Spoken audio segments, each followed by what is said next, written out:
घरच्या उंबरवठ्यावरचं नातं भाग 1.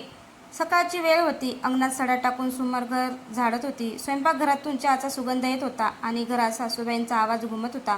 सुमन, आधी बाबांसाठी चहा कर, त्यांना औषधांची वेळ झाली आहे. हो आई, असं म्हणत सुमनने चहाचा कप तयार केला. लग्नाला 5 वर्षे झाली होती. सुमनने या घराला आपलं माहेर समजून प्रत्येकाची काळजी घेतली होती. पण तिच्या मनात एक गोष्ट कायम होती, तिला कोणीच समजून घेत नव्हतं. त्या दिवशी सुमनच्या हातून चुकून सासूबाईचा आवडता कप खाली पडला. कप फुटल्याचा आवाज आला आणि सासूबाईने रागाने स्वयंपाकघरात आल्या. तुला कोणतीच गोष्ट नीट करता येत नाही का? सुमन शांत राहिली. तिच्या डोळ्यात पाणी आलं. तेवढ्यात तिचा नवरा अमोल घरी आला. त्याने सुमनच्या डोळ्यातलं पाणी पाहिलं आणि विचारलं, काय झालं? सुमन काहीच बोलली नाही. पण त्या रात्री अमोलला स्वयंपाकघरात एक छोटीशी वही सापडली. त्या वहीच्या पहिल्याच पानावर लिहिलं होतं, या घरासाठी मी जे काही करते त्याची मला किंमत नको, फक्त आपुलकीचे 2 शब्द हवेत. अमोलने ते वाचलं आणि त्याच्या डोळ्यात पाणी आलं. पण त्याच वहीच्या शेवटच्या पानावर लिहिलेलं वाक्य वाचून तो थक्क झाला. उद्या मी हे घर सोडणार आहे. आता अमोल सुमनला थांबवणार होता की तिच्या निर्णयामागचं खरं कारण शोधणार होता? अमोलने ती वही हातात घट्ट पकडली. सुमन उद्या हे घर सोडणार, पण का? तो लगेच सुमनला शोधायला गेला. ती गच्चीत एकटीच बसली होती. डोळ्यात अश्रू होते. अमोल शांतपणे तिच्या जवळ बसला. सुमन, माझ्यापासून काय लपवतेस? सुमनने काहीच उत्तर दिलं नाही. तुला या घरात दुःख होत असेल तर मला सांग, पण असे अचानक निघून जाऊ नकोस. सुमनने डोळे पुसले आणि म्हणाली, अमोल, मी या घरात सून म्हणून आले होते, पण गेली 5 वर्ष या घराला माझं घर मानून जगले. प्रत्येकाची काळजी घेतली. कधी माझ्या मनाचा विचार केला नाही. अमोल शांतपणे ऐकत होता. तेवढ्या दाराजवळ सासूबाई उभ्या होत्या. त्यांनी सुमनचा प्रत्येक शब्द ऐकलं होतं. सुमन पुढे म्हणाली, मला तुमच्याकडून मोठ्या गोष्टी नको होत्या. फक्त एकदा कुणीतरी म्हणावं, सुमन, तू आमच्यासाठी खूप काही करतेस, एवढंच. सासूबाईंच्या डोळ्यात अश्रू आले. त्या पुढे आल्या आणि सुमनच्या डोक्यावर हात ठेवला. सुमन, सून नाही ग, माझी मुलगी आहेस तू. सुमनने आश्चर्याने त्यांच्याकडे पाहिलं. सासूबाई म्हणाल्या, माझ्या कठोर शब्दांनी तुला किती दुखावलं हे मला आज समजलं. मला माफ कर. सुमनच्या डोळ्यातून अश्रू वाहू लागले. पण तेवढ्या सासूबाईने एक प्रश्न विचारला, पण सुमन, तू उद्या घर सोडण्याचा निर्णय का घेतलास? कारण फक्त माझे शब्द नव्हते, आणखी काय आहे ना? सुमन गप्प झाली. कारण तिच्या मनातलं खरं गुपित अजून कुणालाच माहिती नव्हतं. सुमन काही क्षण शांत राहिली. सासूबाईंनी तिचा हात हातात घेतला. बोल ग, मनात काही असेल तर आज सगळं सांग.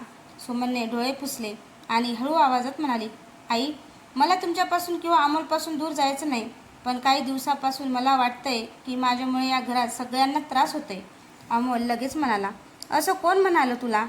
सुमनने कपाटातून एक कागद काढला.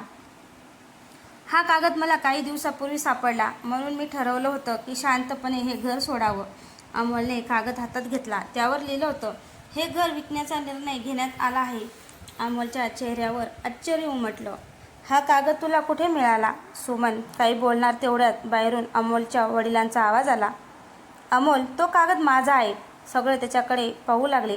बाबांनी शांतपणे सांगितलं, पण सुमन, तुला जे वाटतंय ते खरं नाही. मी हे घर विकणार नाही. मग हा कागद? बाबांनी दीर्घ श्वास घेतला.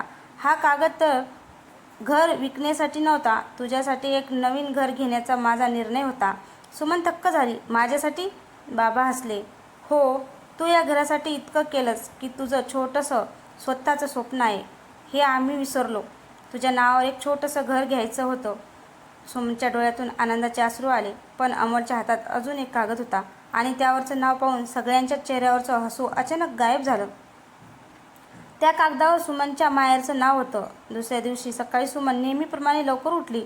अंगण झाडलं, चहा केला आणि सगळ्यांसाठी नाश्ता तयार केला. सासूबाई स्वयंपाकघरात आल्या आणि म्हणाल्या, सुमन, आज तू स्वयंपाक करू नकोस, मी करते. सुमन हसली. का आई, माझं काही चुकलं का? सासूबाई तिच्या जवळ बसल्या. तुझं काहीच चुकलं नाही ग, उलट तू रोज सगळ्यांसाठी धावपळ करतेस. आज थोडा आराम कर. सुमनच्या चेहऱ्यावर हलकंसं हसू आलं. तेवढ्यात अमोल ऑफिसला जाण्यासाठी तयार झाला. त्याने सुमनकडे पाहून म्हटलं, आज संध्याकाळी लवकर घरी येतो. आपण सगळे मिळून बाहेर चहा प्यायला जाऊया. सुमन म्हणाली, हो, पण आई बाबांना घेऊन जाऊया. अमोल हसला. म्हणूनच तर सांगतोय. संध्याकाळी सगळे बाहेर गेले. रस्त्यात सासूबाईंनी सुमनचा हात धरला आणि म्हणाल्या, सून म्हणून तू या घरात आली होतीस, पण आजपासून मला तू माझ्या मुलीसारखीच आहेस. सुमनने त्यांच्या खांद्यावर डोकं ठेवलं. आई, घर मोठं असण्यापेक्षा घरातली माणसं मनाने मोठी असणं महत्त्वाचं असतं. अमोल आणि बाबांनी एकमेकाकडे पाहून हसले. त्या छोट्याशा चहाच्या कपात त्या दिवशी सगळ्यांना एक मोठं समाधान मिळालं. घर प्रेमानं चालतं, अपेक्षाने नाही. पण दुसऱ्या दिवशी सकाळी घरात एक नवीन प्रसंग घडला. सुमनची नणद नेहा अचानक माहेरून घरी आली होती आणि तिच्या चेहऱ्यावरचं दुःख पाहून सुमनला जाणवलं, नेहाच्या मनातही काहीतरी खदखद आहे. तर मित्रांनो, तुम्हाला हा भाग कसा वाटला आणि तुम्हाला ही स्टोरी कशी वाटली कमेंटमध्ये नक्कीच सांगा. भेटूया अशाच एका नवीन कथेसोबत.